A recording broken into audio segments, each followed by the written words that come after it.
일본의 컴플렉스 과연 어떤 게 있을까요? 이 주제를 가지고 지금 서 교수님하고 얘기를 좀 해보겠습니다.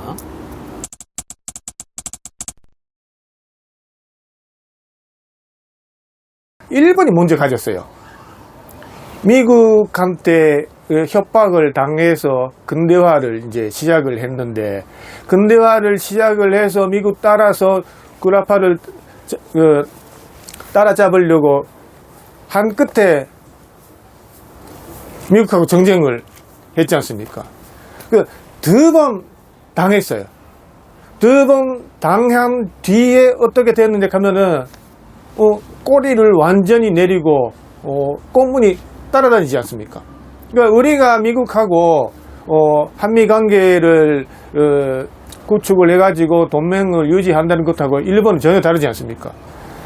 그래서 미국한테는 찍소리 못하고, 그런데 역으로 일본 보수 중에 우익 중에 우익은 아직도 반미 정서가 있어요. 그 원한을 가지고 있는 거지요. 반미 정서를 가진 사람들이 일본에서 영향력을 못 가지도록 언제든지 미국은 간섭을 하고 제외를 하고, 다나카 가쿠의 총리가 제외된 것도 그 관련이에요. 우익들하고 붙어 있었거든요.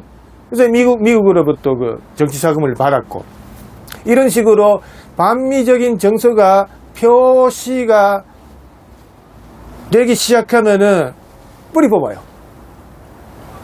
뿌리 뽑아요. 근데 그 일본인들의 의식은 일본인들이 스스로가 생각을 해서 움직이고 행동해서 뭐 다시 변경을 해서 한 것이 아니고, 그냥 생각 없이 주입당한 것들이에요. 일본은 근대화 과정에서 전통하고 새로운 제도, 사고, 철학, 과학 여러 가지를 연결을 못 시켰어요. 연결을 못 시킨 바람에 계속 서로가 문호단지란 말이 있는데, 문호단지처럼 단지 안에 들어있어서 소통이 안 돼 있어요. 물론 소통을 하고 있다고 지들은 다 말은 해요. 말은 하는데 역사적인 그 사상의 발전이라든지 그런 것들이 전혀 안 보인다는 거예요. 그래서 일본에서는 자기 정체성을 유지하기 위해서 천안 제재를 문치시대 때 만들었고, 그래서 식민하고 천황 이 관계를 정치적 신화로 사회 전반에 스며들게 시키고, 좋게 말하면 계몽, 안 좋게 말하면 세뇌를 시켜서 오늘에 이르렀어요.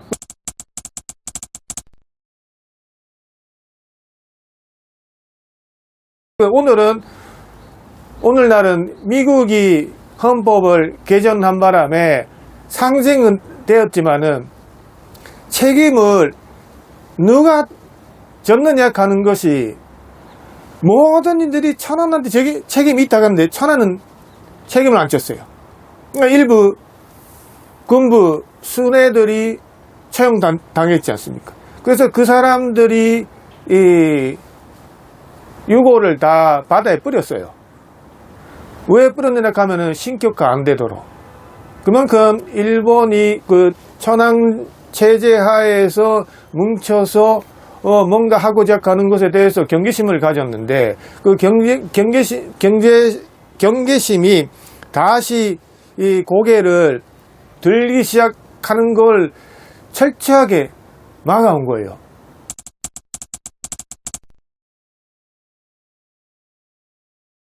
또한 그 일본은 그 열등감이, 박사님 말씀하신 대로 미국에 대한 열등감이 이제 눈앞에 뒤따라온 놈들한테 추월당한다는 그런 그 강박관념이 생긴 거예요. 그래서 그 콤플렉스 말을 제가 쓰는데요.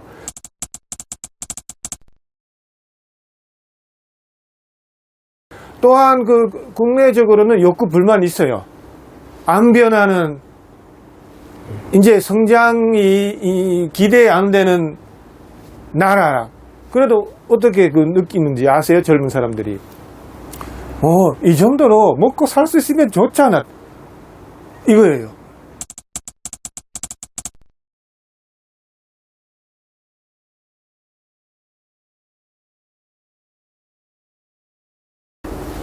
우리가 좀 영리해져야 되는데, 영리하게 대하기 위해서는 저 사람들 속성을 잘 알아야 돼요. 저 사람들의 속성을 알고 모순이 어디에 있고 한계가 뭐냐 하는 것을 알고 헛된 콤플렉스 경쟁을 할 필요가 없다는 거예요. 그거 이게. 예, 일본이 갖고 있는 콤플렉스, 한국이 갖고 있는 콤플렉스가 있어요. 그 일본에 대한 그 자꾸 대드는 것도 저는 콤플렉스라고 생각을 하거든요. 당했으니까 당연히 갚아야 된다. 왼수 갚아야 된다는 건 심정적으로는 그렇죠. 저도 그랬었으니까. 근데 거기서 뭘 얻을 수가 있겠습니까? 이겨봤자 열등감도 있고 또한 그 강박관념이 있는 거예요.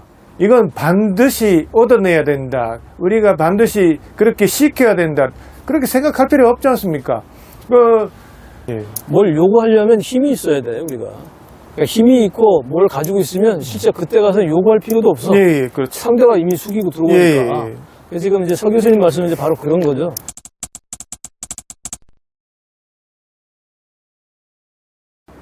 대학생들이 그래요. 대학생들이 한국을 사랑하고 한국에 가고 싶어 하고, 근데 역사적인 인식은 거의 없습니다. 덜해요.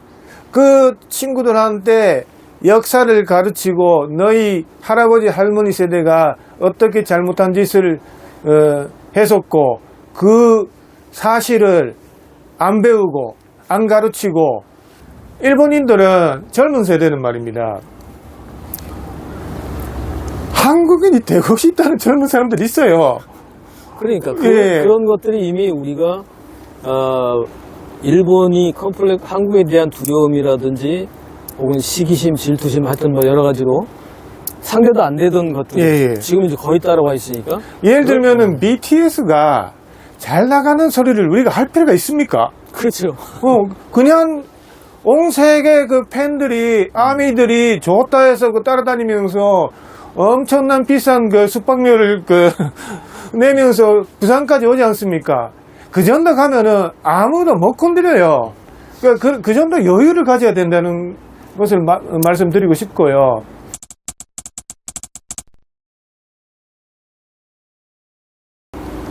일본에 대한 우리가 알지 못했던 새로운 게 있었는데 지금 서 교수님 말씀 들어보면 미국에 대한 컴플렉스가 아직도 남아있다. 그리고 또 우리가 좀 느끼고 또 알고 있는 것처럼 한국이 너무 발전하다 보니까 한국에 대한 컴플렉스도 지금 있는 것 같다. 그리고 내부의 그런 발전에 대한 변화가 없는 것에 대한 욕구 불만이 또 같이 있다. 그러니까 두 가지 컴플렉스에 미국과 한국에 대한 컴플렉스에 그다음에 일본의 변화되지 않는 모습 이런 부분에 대한 욕구 불만 이 얘기를 오늘 정리를 좀 해주셨습니다. 예. 자, 이번 시간의 주제는 일본이 갖고 있는 컴플렉스 이 얘기를 좀 해봤는데요. 오늘 새로운 사실 좀 알았습니다. 예, 서정근 교수님 모시고 지금까지 얘기를 좀 이어봤고요. 다음 시간에 또 뵙도록 하겠습니다. 예, 감사합니다. 감사합니다.